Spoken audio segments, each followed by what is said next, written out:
গত কয়েকদিনের প্রবল বর্ষণের জেরে হুড়মুড়িয়ে ভেঙে পড়ল তৃণমূলের উপপ্রধানের বাড়ি। শুক্রবার এমনটাই দৃশ্য নজরে এলো পুরাতন মালদা ব্লকের মঙ্গলবাড়ি গ্রাম পঞ্চায়েতে ঝিমুলি গ্রামে। জানা গেছে, মঙ্গলবাড়ি গ্রাম পঞ্চায়েতের উপপ্রধান রয়েছেন সোনিয়া লিম্বু মণ্ডল।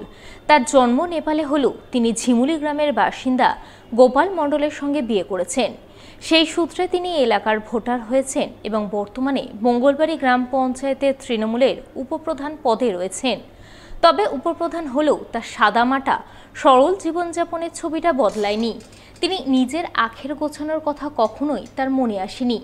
সেই কারণে অঞ্চলের সাধারণ মানুষকে তিনি সরকারি ঘর পাইয়ে দিলেও নিজের পাকা ঘর নেননি।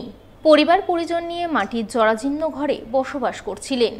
সেই মাটির ঘরই গত কয়েকদিনের প্রবল বর্ষণের জেরে শুক্রবার সকালের দিকে হঠাৎ করে হুড়মুড়িয়ে ভেঙে পড়ে। কয়েকদিন ধরে বৃষ্টি মুষলধার হয়েছে, তার মধ্যে আমাদের হঠাৎ দেওয়ালটা পড়ে গেছে। ভাগ্যিস ভালো ঘরের মধ্যে কেউ ছিল না যখন ঘরটা ভাঙে, তা আমরা অনেক রক্ষা পেয়েছি। আমরা কোনোদিন নিজে থেকে আবেদন জানাইনি ঘরের জন্য। আমরা সবসময় চাই যে আমাদের হয়তো অনেক যারা গরিব তাদের হয়তো আমরা সেবা করতে পারি, জনগণের সেবা করি।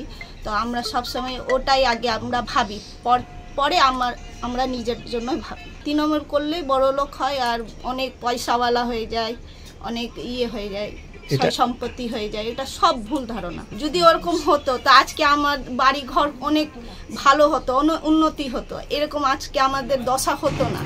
কিন্তু আমরা ওরকম না। আমরা সবসময় চাই যে জনগণের আগে সব সুখ সুবিধা পায়, তারপরে হয়তো আমরা মেম্বার বা প্রধান পাই। উপপ্রধানের প্রতিবেশী পূর্ণিমা মাইতি জানান, সোনিয়া দেবী উপপ্রধান হলেও খুব সরল মনের মানুষ। তিনি নিজের জন্য কিছুই করেননি, কিন্তু তার একটা সরকারি পাকা ঘর পাওয়া উচিত। উনি একটু আলাদা টাইপের, উনি একটু সরলতা, কিরকম সরলতা সবার জন্য ভাবেন উনি।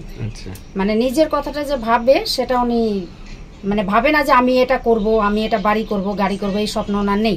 ওনার যে হিসাবে উনি একটা মানুষে বলে যে উপপ্রধান হলে একটা কিছু করা দরকার, কিন্তু উনি কিছু করেননি ওনার জন্য।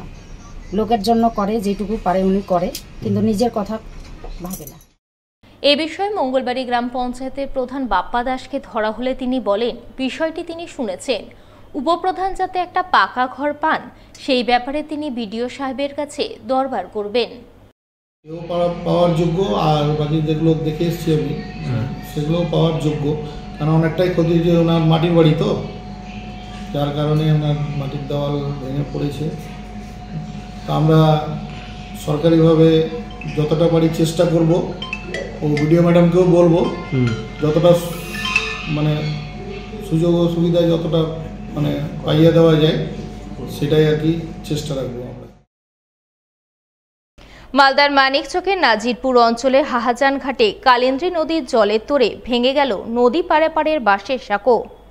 আর সাঁকো ভেঙে পড়ায় মানিকচকের সঙ্গে যোগাযোগ বিচ্ছিন্ন হয়ে গেল লস্করপুর, লক্ষ্মীপুর, হরিপুর ইত্যাদি গ্রামের, যার জেরে চরম বিপাকে পড়লেন নদীর দুই পাড়ের এলাকার বাসিন্দারা। শুক্রবার দুপুরের দিকে হাহাজান ঘাটে কালিন্দী নদী পারাপারের বাঁশের সাঁকো ভেঙে পড়ায় সাধারণ মানুষজন বিপাকে পড়েন। নদীর দুই পাড়েই অনেক মানুষ দীর্ঘক্ষণ ধরে নৌকার জন্য অপেক্ষায় দাঁড়িয়ে থাকেন। উল্লেখ্য, মানিকচকের নাজিরপুর অঞ্চলের হাহাজান ঘাটে পাকা সেতু তৈরির দাবি দীর্ঘদিনের, কিন্তু সেই দাবি পূরণ না হওয়ায় ফি বছর বর্ষার সময় কালিন্দ্রির জলের তোড়ে বাঁশের সাঁকো ভেঙে যোগাযোগ বিচ্ছিন্ন হয়ে পড়া যেন দস্তুর হয়ে দাঁড়িয়েছে।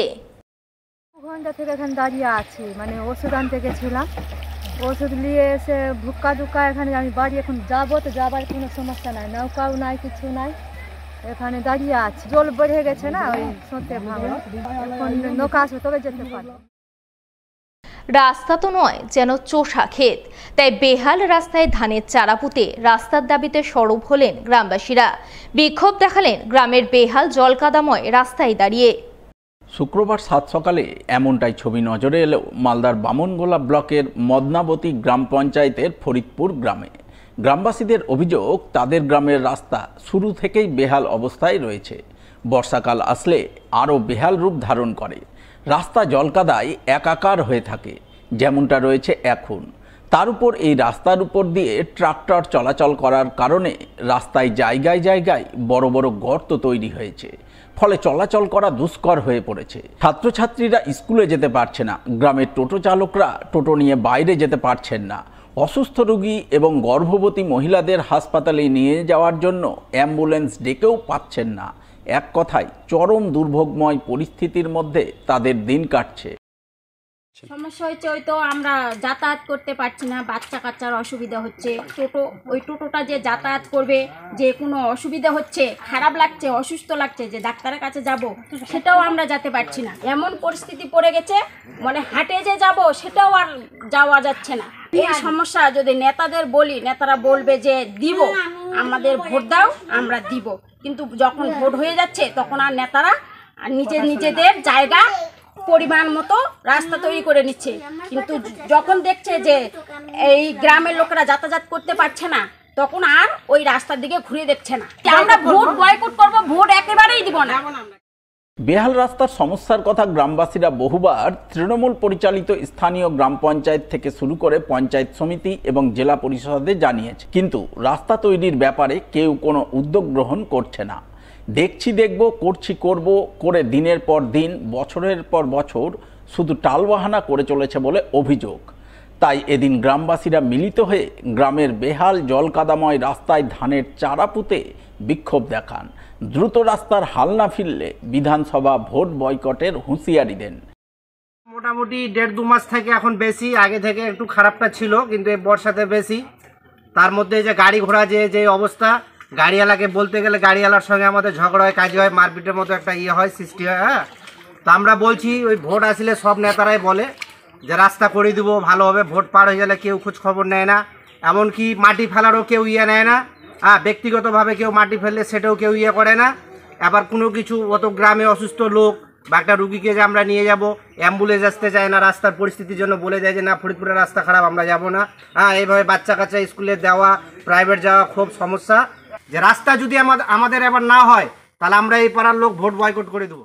এই বিষয়ে বিজেপির স্থানীয় গ্রাম পঞ্চায়েত সদস্যা জয়ন্তী মুর্মুকে ধরা হলে তিনি অভিযোগ করে বলেন, ফরিদপুর গ্রামের বেহাল রাস্তা পাকা করার জন্য তিনি পঞ্চায়েত প্রধান, ব্লক প্রশাসন এবং জেলা পরিষদে একাধিকবার জানিয়েছেন, কিন্তু তিনি বিজেপি করেন বলে তার কথায় কর্ণপাত করছে না। আমি অঞ্চলে 2-3 বার জমা দিয়েছি, ব্লকেও জমা দিয়েছি, আর জেলা পরিষদেও কাছেও জমা দিয়েছি, কিন্তু এখন ওটা কোনো মানে খোঁজই পাচ্ছি না। এখন প্রধানকেও জানাচ্ছি, প্রধানও বলছে যে হ্যাঁ হবে, কবে যে হবে বলছে, কারণ মনে হয় আমাদের মানে আমরা বিজেপি করি তাই। এই বিষয়ে তৃণমূলের স্থানীয় জেলা পরিষদ সদস্যা তথা জেলা পরিষদের কর্মাধ্যক্ষ পূর্ণিমা বারুইকে ধরা হলে তিনি বলেন, তৃণমূল মানেই উন্নয়ন, তৃণমূল যেখানে আছে সেখানেই প্রচুর উন্নয়ন হয়েছে, ফরিদপুর গ্রামের বেহাল রাস্তার সমস্যাও মিটে যাবে। এই জন্য তারা প্রয়োজনীয় উদ্যোগ নিয়েছেন। রাস্তার টেন্ডার ও ওয়ার্ক অর্ডার হয়ে গেছে, বর্ষার পরেই রাস্তার কাজ শুরু হবে। তৃণমূল মানে উন্নয়ন কাণ্ডারি। আজকে তৃণমূল যেখানে যেখানে রয়েছে উন্নয়ন, সেখানে কিন্তু প্রচুর পরিমাণে হয়েছে। এখানে আমাদের গ্রাম পঞ্চায়েত তৃণমূলের, পঞ্চায়েত সমিতি ও তৃণমূলের এবং জেলা পরিষদ ও তৃণমূলের। জেলা পরিষদের পক্ষ থেকে ফরিদপুরে প্রচুর কাজ হয়েছে, এ পর্যন্ত মোটামুটি 1.5 কোটি টাকার কাজ হয়েছে।